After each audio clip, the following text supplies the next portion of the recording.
세상에는 눈여겨보지 않으면 보이지 않는 것들이 많이 있습니다. 자세히 살펴보지 않으면 보이지 않는 것들이 많죠. 관심 있어 살펴보며 남들이 못 보는 것까지도 다 보게 되기도 하고요. 그래서 사회적인 이 약자들, 그분들에 대한 관심 있는 사람들은 그분들의 모습을 자세하게 들여다보려고 하니까 보여지고요. 자기밖에 모르는 사람들은 옆에 있어도 보이지 않죠. 예수 믿는 사람들은 세상 사람들과 또 다른 보는 것이 있습니다. 그게 바로 저 사람 예수 믿는 사람인가? 저 사람 예수 믿을까? 라고 우리는 사람들을 이렇게 보게도 됩니다. 전도에 관심 있는 사람들은 보는 모든 것들이 전도의 대상으로 예수 믿는 사람 맞을까? 그래서 여러분 궁금해서라도 물어보죠. 우리가 예전에 고구마 전도 왕 해가지고 김기동 집사님이 아주 유명한 전도 왕이 계셨죠. 지금은 미국에서 이제 목회하고 계신데, 이제 그분이 옛날 이제 그 전도법 소개하면서 찔러 본다는 거죠. 고구마 삶을 때 이게 잘 익었나 안 익었나 젓가락으로 찔러 보듯이, 당신 예수님 믿습니까? 반드시 그렇게 질문한다는 거예요. 당신 교회 다니세요? 그렇게 말하면 안 된다는 거죠. 당신은 예수 믿습니까? 이렇게 반드시 해야 된다는 거예요. 왜냐하면 예수라는 이름에 권능이 있기 때문에 이제 그 집사님은 이제 그렇게 얘기하는 거예요. 당신 예수 믿습니까? 라고 물어보는 게 젓가락으로 고구마가 익었나 안 익었나 찔러보듯이. 그게 전도예요. 그분에게 있어서. 그래서 그분의 눈에 보여지는 사람들은 익은 고구마일까 안 익은 생 고구마일까. 이단을 만나면 이건 썩은 고구마였구나, 그렇게 생각한다는 거죠. 예수 그리지 않아도 예수를 믿긴 믿어야 될 텐데, 뭐 이렇게 나오는 사람들은 이제 거의 익어가는 고구마고, 너나 믿어라. 그런 사람들은 이건 찜솥에 들어간 지 얼마 안 되는 생 고구마구만. 이제 스스로 복음을 전해서 이 사람이 어느 정도 익었나 찔러보는 게 이제 그분의 전도법이에요. 그렇죠? 그분도 여러분 집사님 때 목사님이 토요일 날 3시에 시간이 있냐고, 그래서 목사님이 시간이 있냐 물어보는데 사업이 바빠도 시간이 안 되는데요 말 못하고, 그래서 목사님 따라 나간 게 이제 전도 왕이 된 거예요. 어린이 대공원에 가서 목사님과 단 둘이서 전도하기 시작한 게, 그게 지금은 미국에서 전 세계에서 그분 전도법이 유명해진 거거든요. 예수 믿는 사람들의 눈에는 저 사람이 예수 믿는 사람일까 아닐까 우리는 그렇게도 보잖아요. 그렇죠? 네. 눈여겨보지 않으면 볼 수 없는 것들이 너무나 많아요. 네. 잘 보이지 않는 곳일수록 더 자세히 눈여겨 봐야만 보이는 거죠. 네.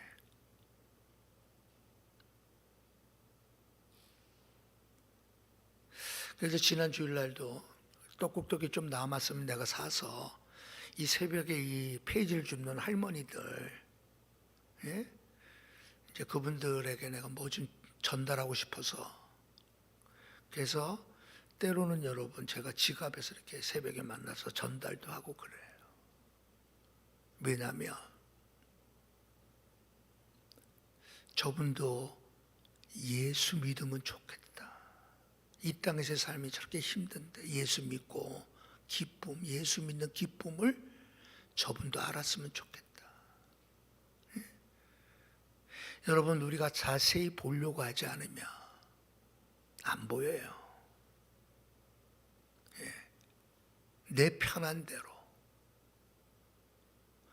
내 바람대로만 살고 내 목표대로만 사는 사람이 곁에 어떤 사람이 사는지, 더군다나 저 영혼 죄에 매여 세상에 매여 어둠의 세력에 매여 주님을 아는 참된 기쁨을 누리지 못하고 살아가는 그 안타까움을 보지 못하죠.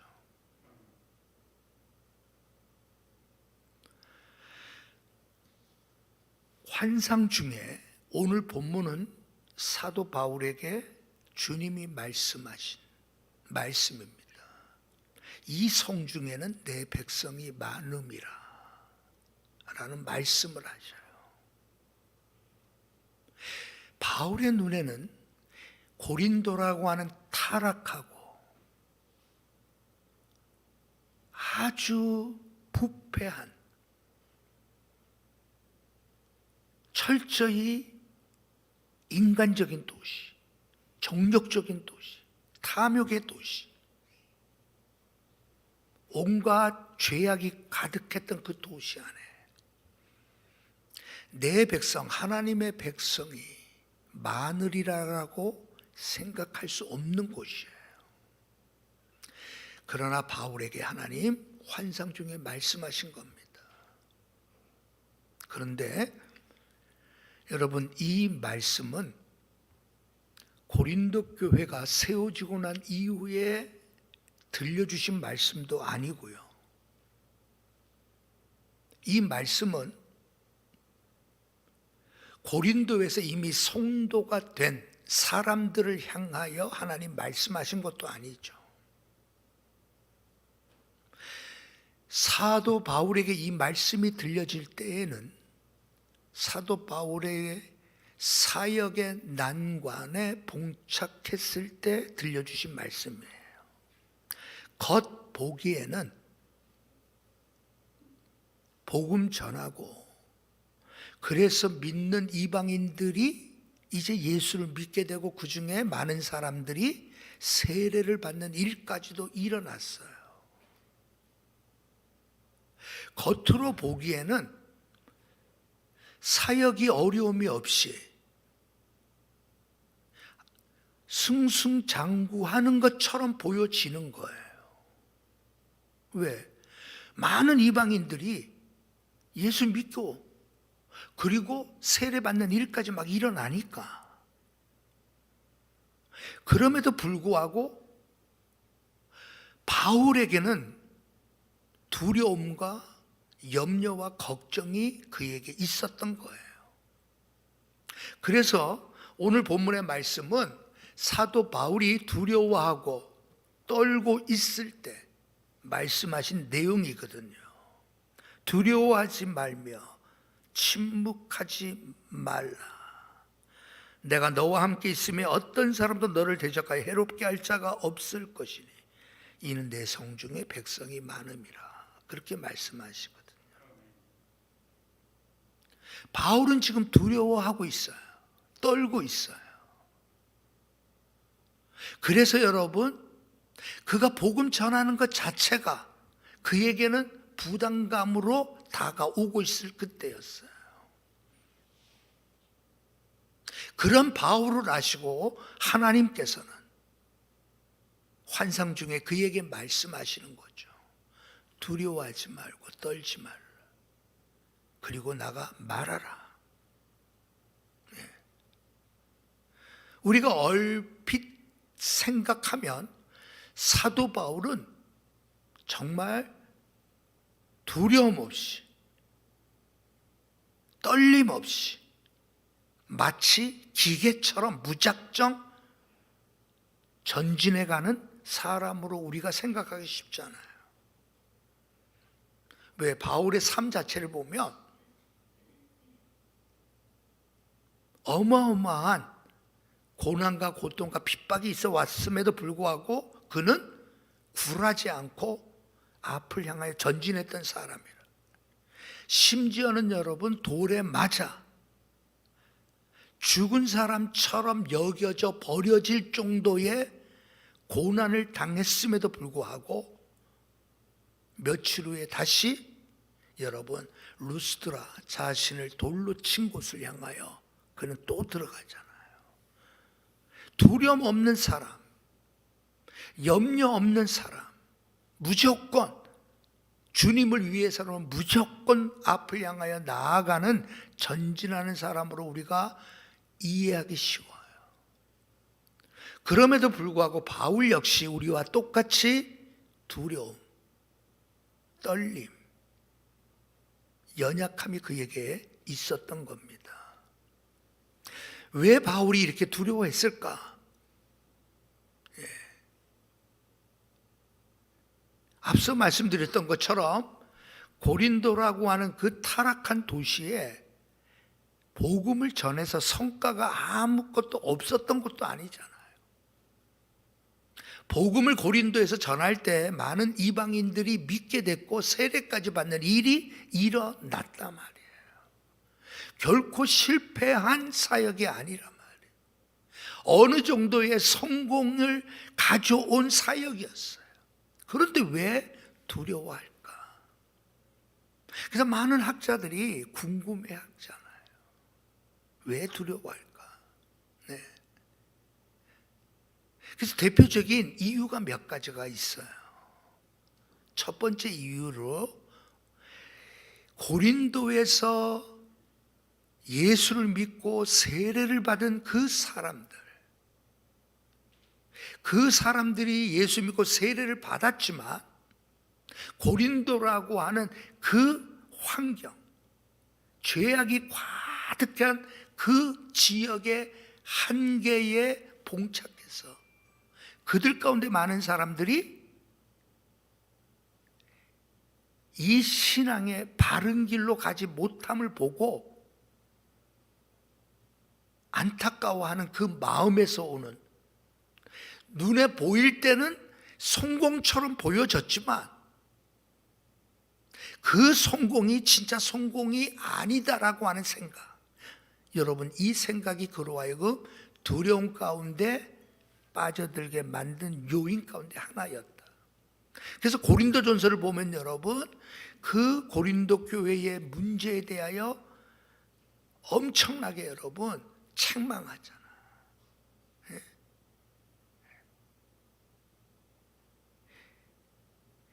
고린도라고 하는 그 유혹의 도시, 고린도라고 하는 그 지역의 그 유혹을 벗어나지 못하고 예수를 믿는다고 하지만 여전히 고린도 사람처럼 살아가는, 그리스도인으로 살지 못하고 고린도인으로 살고 있는 그들의 그 모습에 대한 실망감. 여러분, 이것이 바울을 두렵게 했 요인 가운데 하나로 꼽기도 합니다. 또 하나 분명한 것은 고린도에 있는 유대인들이 사도 바울을 대적하죠. 바울이 가는 곳에는 늘 유대인들의 대적이 있어 왔잖아요. 고린도 지역에서 여러분 사도 바울을 대적하는 무리들에 관한 이야기가 나중에 나옵니다마는 이 고린도 지역, 이 고린도 지역에 다시 말해서 아가야 지역이라고 하는, 고린도를 포함한 그 지역을 아가야 지역이라고 하는데, 이 아가야 지역의 총독으로 내정된 사람이 아가야입니다. 네. 그러니까 아가야 그 총독이 이제 부임하게 될 때 그 총독에게 송사를 하죠, 유대인들이. 그래서 바울을 제거하기에 아주 좋은 조건이 형성되어져 가고 있는 그때였어요. 바울도 직감하죠. 이제 새로운 총독이 오면 유대인들이 그 총독에게 송사를 제기해서 법적으로 정당하게 자신을 제거할 거라고 하는 내용을 알고 있어요. 당연히 두려울 수밖에 없는 상황에 놓여진 거예요. 바로 그때 주님께서 바울에게 말씀한 거거든요. 두려워하지 말라. 왜 두려워하지 말아야 되는가 하며, 두려워하지 말며 침묵하지 말고 말하라. 왜? 내가 너와 함께 있을 것이고, 그리고 어떤 사람도 너를 대적하여 해롭게 하지 못하게 할 것이다 라는 말씀을 해요. 역사적으로 여러분, 이 아가야의 총독으로 온 이 갈리오라고 하는 이 사람은 우리가 잘 아는 철학자 세네카의 형제거든요. 그러니까 이 사람이 성경 말고 당시의 문헌에 보면 이 갈리오라고 하는 이 총독이 아주 점잖고 아주 지혜롭고 그리고 아주 현명한 정치인이었다고 묘사되는 사람이에요. 갈리오라는 사람. 우리가 성경에 보면 갈리오에 대하여 나타나지는 모습을 보면 그냥 방관하는 사람, 무관심한 사람, 그러니까 아무 쓸모없는 사람처럼 보여지기 쉬워요. 그런데 주님이 말씀하셨던 것처럼 누구든지 너를 대적할 자가 없게 할 것이다 라고 할 때 하나님께서 직접 나타나셔서 대적하는 사람들을 여러분 벌 준 거 아니에요. 하늘에서 불이 내려서 그들을 태운 거 아니에요. 너를 대적하는 자를 없게 하겠다라고 하실 때 하나님의 방법은 바로 그 갈리오를 사용하신 거예요. 유대인들이 송사를 제기하고 이 사도 바울을, 이 사람을 처단해야 된다라고 얘기했을 때 갈리오가 적극 그들의 편에 선 것이 아니라 바울의 편에 서서 지켜주죠. 바울이 말하는 그 내용들, 여러분들이 송사하고자 했던 그 말들, 언어와 명칭, 이러한 것들은 결국은 그것은 유대인 여러분들의 문제다. 이 사람이 죽어야 할 만큼의 어떠한 죄를 범한 것이 아니다. 여러분, 이 갈리오라고 하는 사람이 바울을 변호하는 모습으로 하나님은 바울을 지켜줘요. 그러면서 하신 말씀이 뭐예요? 이 성중에 내 백성이 많음이라. 왜 하나님이 우리의 삶을 지켜주셔야 되고 왜 우리의 삶을 보호해 주셔야 되죠? 이유는 하나입니다. 이 성중에 하나님의 백성이 많기 때문에 하나님께서 우리를 지켜주시고 우리를 보호해 주시는 겁니다. 왜? 일해야 될 것이 있기 때문에 그래요. 그렇잖아요, 여러분? 일을 해야 될 것이 우리에게 있기 때문에 우리가 하나님의 지키심을 받고 보호하심을 받는 거죠. 바울의 모습을 보면서 특별히 저는 이 부분을 보면서 주님께서 우리에게도 동일하게 말씀하세요.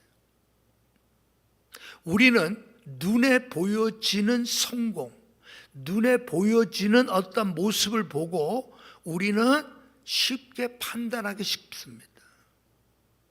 성공했다, 실패했다, 저 사람 저렇다 이렇다. 그렇잖아요, 여러분. 네.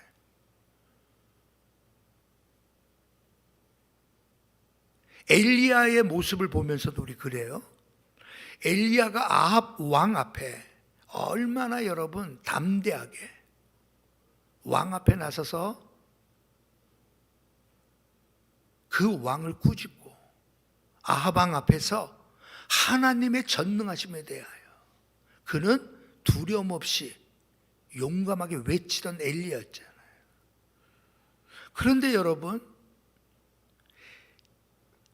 아합 왕의 이방 여인 이세벨, 그 부인 이세벨의 그 말 한마디에 왕 앞에서는 그렇게 용감하게 보였던 엘리야가 그 이세벨이 보낸 사환의 말 한마디, 내일 이맘때에 너는 반드시 죽을 것이다. 만약 너가 죽지 않는다면 내가 믿는 바알신이 나를 죽일 것이다 라고 말할 정도에, 여러분 그 말을 전해 들은 엘리야가 어떻게 되죠? 급히 자리를 떠나죠. 그래서 우리가 잘 아는 로뎀 나무 아래에 머물게 된 이유가 그거예요. 왕 앞에서는 여러분 눈 하나 꼼짝도 안 했던 엘리야였지만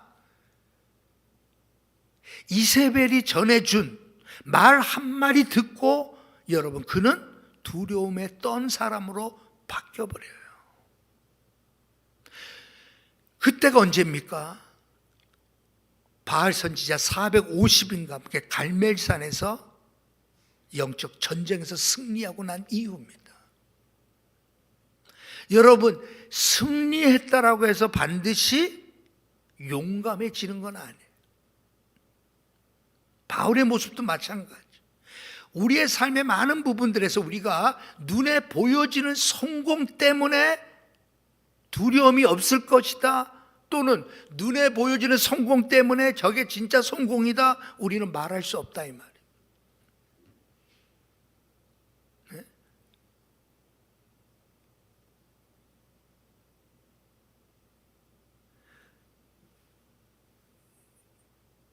어떤 사람들은 여러분 큰 성공을 거둔 사람이 있어요. 그런데 많은 사람들에게 또 욕먹는 사람도 있어. 왜? 큰 성공을 거둔 사람이라고 우리는 평가하지만 그가 정말 정의롭고 바른 말을 하고 선포해야 될 때 아부하고 비굴 하고 이런 모습을 보여줄 때 많은 사람들이 그를 성공한 사람으로 평가 안 한단 말이에요. 때로는 여러분 우리 그렇잖아요. 히틀러 앞에서, 나치 앞에서 본헤퍼가 보여줬던 것처럼 그들의 잘못을 꾸짖고 이것은 하나님이 기뻐하시는 일이 아니다라고 선포할 줄 아는 사람을 우리는 성공한 사람이고 성공한 사역자고 성공한 목사라 그러지.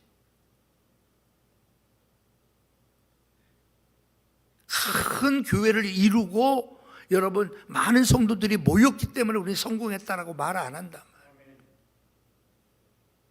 왜?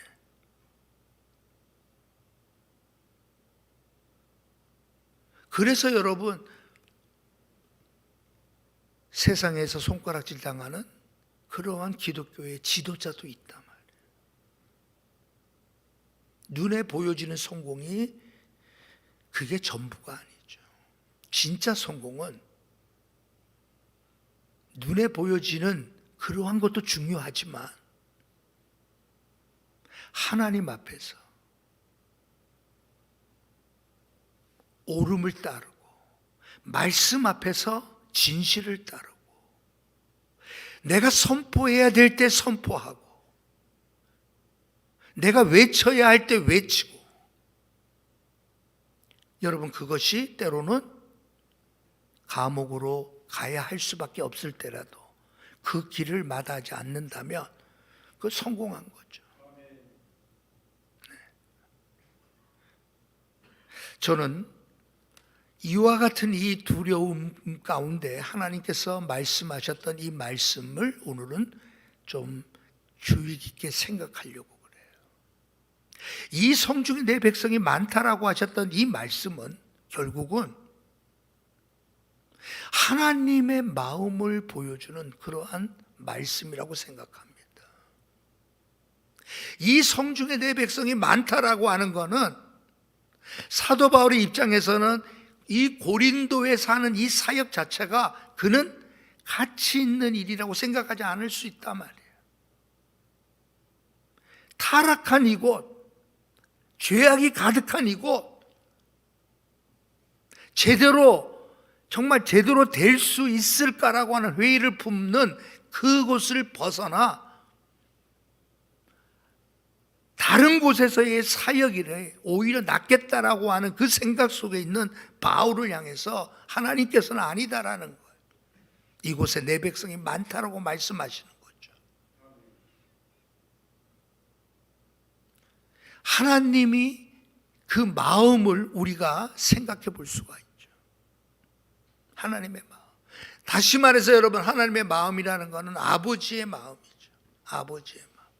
포기할 수 없는 마음. 그렇죠? 포기하지 않잖아요. 그 땅에 하나님께서 그 땅에 어떠한 사람을 하나님께서 구원 얻어야 될 백성인지 우리는 알 수 없죠. 그러나 성경에서 여러분 말씀한 것처럼 수많은 사람들이 예수를 믿고 돌아오는 그때에 성경을 이렇게 표현합니다. 사도행전 13장에 보면 하나님께서 구원하시기로 작정된 자들은 다 믿고 오더라. 말씀이 있어요. 그렇죠? 예. 많은 사람들이 회심하고 죽기로 돌아오는 그 일을 사도행전 13장에서는 그렇게 표현하는 거죠. 하나님께서 믿기로 작정된 자들을 다 믿고 오게 만드신다. 여러분, 고린도라고 하는 이 땅에도 역시 하나님께서 구원하시기로 작정한 자들이 있었기 때문에 내 백성이 많으리라라고 말씀하는 거죠. 하나님 아버지의 그 간절한 마음이 고린도라고 하는 이곳, 포기할 수 없는 아버지의 마음, 이것이 여러분 바울에겐 큰 위로가 되고 힘이 되는 겁니다. 그렇죠, 여러분? 이곳에서의 사역이, 이곳에서 주의 일을 하는 이 일에 있어서 포기하고 싶은 이 상황까지 몰려있는 바울에게 주님이 하셨던 저 말씀은 그에게 큰 위로와 용기가 되는 거예요. 왜? 저 말씀 속에서 하나님 아버지의 마음을 깨닫게 된 거예요. 하나님의 마음을 알게 된 거예요. 인간적으로는 여러분 끊어버리고, 인간적으로는 여러분 먼지를 털고 떠나버리고 싶은 곳이지만, 그러나 그곳에 하나님의 마음이 있고 그곳을 포기할 수 없는 아버지의 간절함이 있음을 바울은 깨달은 거죠. 보게 된 거죠. 그때 여러분 바울은 다시 한번 힘을 얻은 겁니다. 여러분, 엘리야가 로뎀 나무 밑에 앉아 죽기를 구하잖아요. 죽기를 구하는, 내게 능력을 주십시오라고 기도하는 게 아니라 이세벨과 싸워 이길 수 있는 힘을 주십시오라고 기도한 게 아니라 죽기를 기도하는. 그때 여러분 천사가 나타나 먹을 것을 공급해 주며, 그죠? 뭐라고 말씀하죠? 나중에는 아직도 갈 길이 멀다라고 말씀해요. 물론 여러분 호렙산을 향하여 가는 그 길이지만 단순한 지리가 멀기 때문에 다시 일어나 먹어라 라고 말씀하시는 거예요. 그러나 문장 자체로 보면 아직도 가야 할 길이 많이 남았다. 아직도 내가 해야 할 일이 많이 남았다는 거예요. 죽기를 구하는 그에게 하나님의 응답은 오히려 그를 위로하죠. 그러면서 여러분, 내가 가야 할 길이 아직 많이 남았다라고 말씀하며 그에게 새 힘을 주시죠. 그때 그가 일어나 여러분 다시금 힘을 얻어 걸어가는 장면이 열왕기상 19장에 나오는 내용이에요. 우리의 삶 여러분, 우리 모두 다 떠나고 싶을 때가 있어요. 우리 모두 다 포기하고 싶을 때 누구나 다 있어. 아니나 보다라고 생각할 때가 많아. 그때 여러분 우리에게 뭐가 필요한 거예요? 깨달음이 필요한 거예요. 여러분, 그 깨달음은 무슨 깨달음이에요? 아버지의 마음을 깨달아. 예수님께서 십자가 위에서 흘리셔서 내 죄를 대신하여 죽으신 그것과 그 주님이 원하시는, 그 주님이 기뻐하시는 그 일을 위해 내가 무엇을 해야 될까를 깨닫는 일이 우리 안에 일어난다면 우리는 다시 힘이 나는, 우리는 다시 용기를 얻게 되는 거예요. 아버지의 마음을 우리가 깨닫지 못하니까 정말 우리에게 필요한 힘이 공급이 안 되는 거예요. 우리에게 정말 필요한 힘은 뭐예요? 아버지의 마음. 그죠? 아버지의 마음. 네. 아침에 정우준 목사님이 전화가 왔어요. 오늘 찾아뵈려고 하는데, 오늘 목사님 명절이 돼서 오늘 찾아서 인사드리려고 하는데 깜빡 잊고 선물을 놓고 왔대. 깜빡 잊고 선물을 놓고 와서, 그래서 내가 이런저런 이야기하면서 그래 어때 사역이? 그랬더니 그냥 사역하고 있습니다. 그래. 그러면서 성은교회에 있을 때 난 너무 좋았습니다. 성은교회에 있을 때 전 너무 좋았습니다. 그렇게 이제 새해 인사를 하던데, 오늘 여러분 우리의 사역, 우리의 힘은 어디에서 나와요? 우리의 힘은 아버지의 마음을 내 마음속에 깨달아질 때. 누가복음 15장에 나오는 비유의 이야기 전부 아버지의 마음을 보여주는 거죠. 예를 들어서 잃어버린 한 마리의 양을 찾아 99마리의 양을 우리에 두고 그 한 마리의 양을 찾아 떠나는 목자의 심정을 아버지의 마음으로 여러분 표현하는 거죠. 물질적으로 따진다면, 계산적으로 따진다면 손해잖아요. 현대인들에게 만약 그 길을 선택하라고 하면 다 고개를 저을 거예요. 한 마리 때문에 99마리가 어떻게 될지도 모르는데, 여러분 그 다음에 나오는 드라크마의 비유에 관한 이야기도 마찬가지죠. 여인이 여러분 정말 귀중히 여겼던 그 드라크마를 여러분 잊어버렸어요. 얼마나 여러분 정신이 없을까? 얼마나 놀랐을까? 그래서 뭐 하는 거예요? 그 여인이 등잔불을 켜고 빗자루로 쓸어가며 그 잃어버린 드라크마를 찾기 위하여 얼마나 열심을 다하는 모습을 보여주죠. 그러면서 여러분 탕자의 비유도 다 마찬가지입니다. 회개할 것이 없는 99명의 사람보다 회개할 한 사람을 찾기 위하여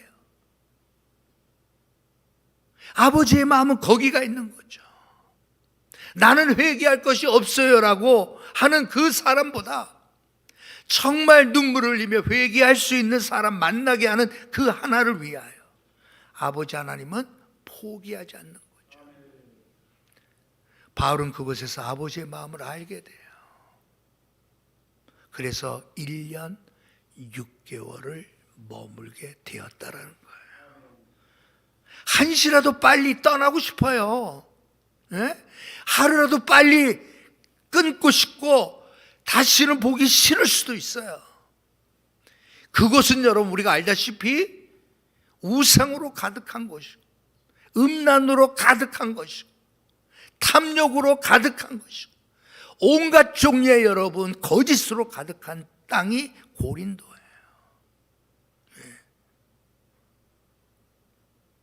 그 땅을 여러분 한시라도 빨리 떠나고 싶어하는 바울이 그 땅에 여러분 자그마치 1년 6개월을 머물게 돼요. 바울이 3차 전도 여행을 하잖아요. 바울이 전도 여행하면서 한 곳에서 가장 오래 머물렀던 곳이 고린도예요.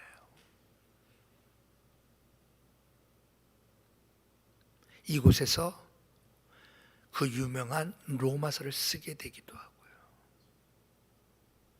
오늘 여러분 기억하세요. 우리가 왜 머뭅니까? 우리가 왜 머물어요? 어떤 사람은 여러분 시적으로 표현을 멋있게도 하죠. 발길이 머물게 했기 때문입니다. 여러분 우리가 머무는 이유는 오직 하나입니다. 이 성중에 내 백성이 많기 때문에 우리는 머무는 거예요. 여기가 장사하기가 좋아서 머물 수도 있어요. 여기가 여러분 터가 좋아서 머물 수도 있을 수 있고 여기가 어떠한 이유로도 우리가 머물 수 있을 수는 있어요.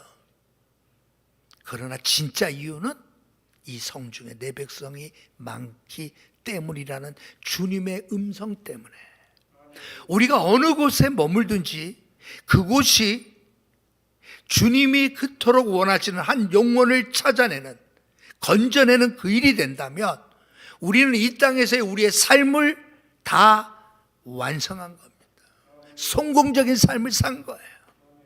여러분들이 머물었던 그곳에서 한 영혼이 주께로 돌아오는 일이 하나님께서 그토록 애타게 찾았던 한 영혼이 주께로 돌아오는 일에 내가 머물었던 곳에 나와 관계가 있었다면 여러분의 삶은 성공했단 말이에요. 여러분들이 얼마나 돈을 많이 벌었느냐는 문제가 안 될 거 아니에요. 여러분들이 어떤 직업을 갖고 여러분들이 어느 정도의 위치까지 올랐느냐는 아무 문제가 없어요.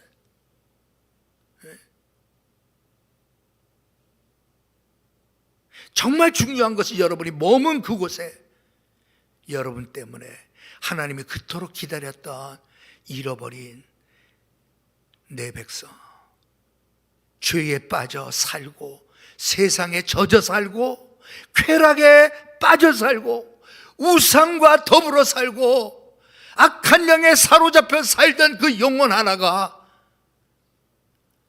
나로 인해서 주께로 돌아와 함께 기뻐하고 함께 영적 잔치를 누리는 복된 자리에 오게 한다면 여러분의 삶은 성공한 겁니다. 우리가 이곳에 머무는 이유는 오직 하나, 이 성에 내 백성이 많음이라는 주님의 음성 때문에 우리가 머물기를 주님의 이름으로 축복합니다. 오늘도 이제 명절날 여러분들이 머무는 그곳에 하나님께서 행여나 하나님의 백성이 아닐까 한번 물어보세요.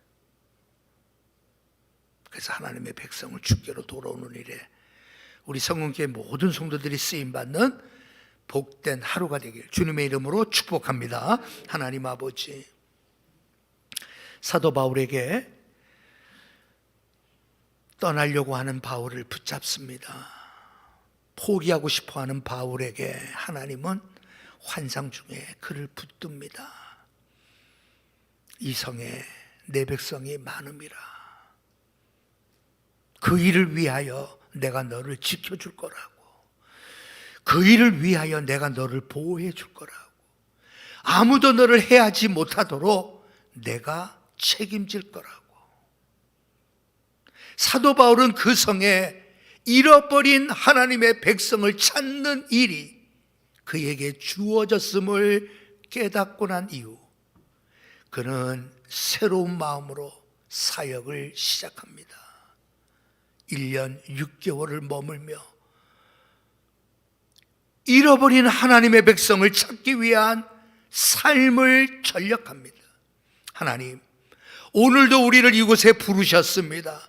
이 땅에 우리를 머물게 하십니다. 이 성중에 하나님의 백성이 많기 때문에 우리를 부르셨습니다. 하나님, 우리의 삶이, 우리의 말이, 우리의 지갑이 이 영혼을 구원하는 일에 쓰여지게 하여 주시옵시고, 우리의 시간들이 이 일을 위하여 사용될 수 있도록 인도하여 주옵소서. 오늘도 잃어버린 한 마리의 양을 애타게 기다리는, 그것을 위하여 상가들로 헤매는 목자의 심령을 우리에게도 허락하여 주옵소서. 예수님의 이름으로 기도하옵나이다. 아멘.